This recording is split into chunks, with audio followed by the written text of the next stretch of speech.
it ahead. Here's a chance. Brodzinski. Big pen save. Rebound. He scores! Easton Brodzinski. And it's 4-1 St. Cloud State.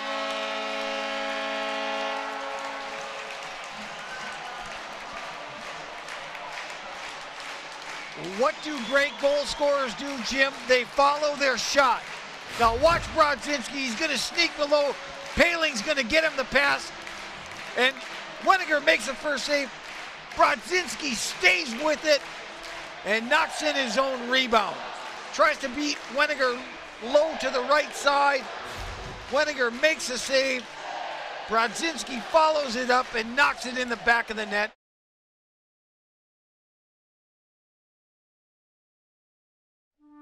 When you're face first into a sand pit and you're kind of crawling through it and it's dark out and you're like, oh, I don't want to do this anymore. It's kind of that little voice inside your head that's like, hey, you're almost done, keep going.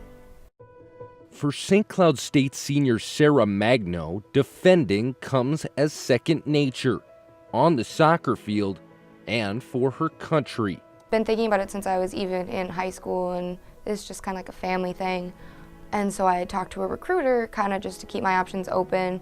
And he was like, hey, we can really make this work even though your schedule is so busy. And that kind of took me by surprise, but I was really excited for it. And so I started talking to Coach G about it, and she was really excited for me and knew that this is really where I wanted to go with my future. And so she really pushed me to do it. So if I wouldn't have transferred here, I really wouldn't have had that opportunity. I believe it's our role to allow women and help young women learn and grow as leaders in their chosen fields and what their careers are going to be.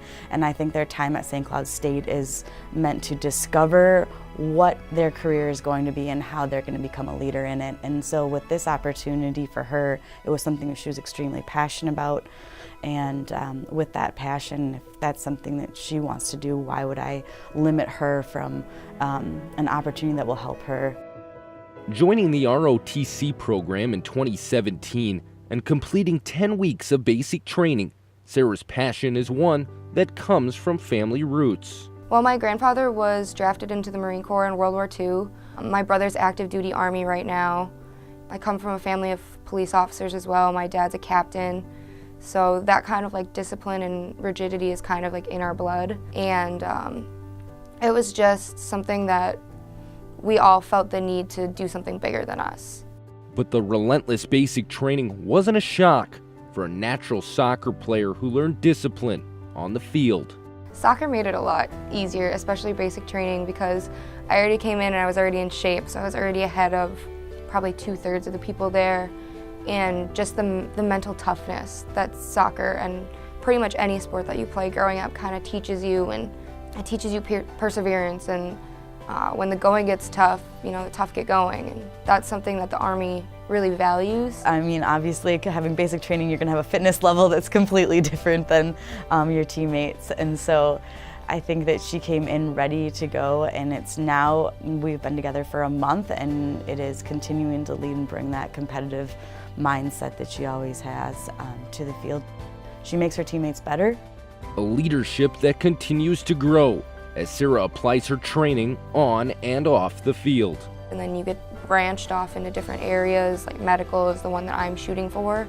I'd really like to go active duty because it presents the most opportunity. This is my job training. I'm training to become an officer in the United States Army.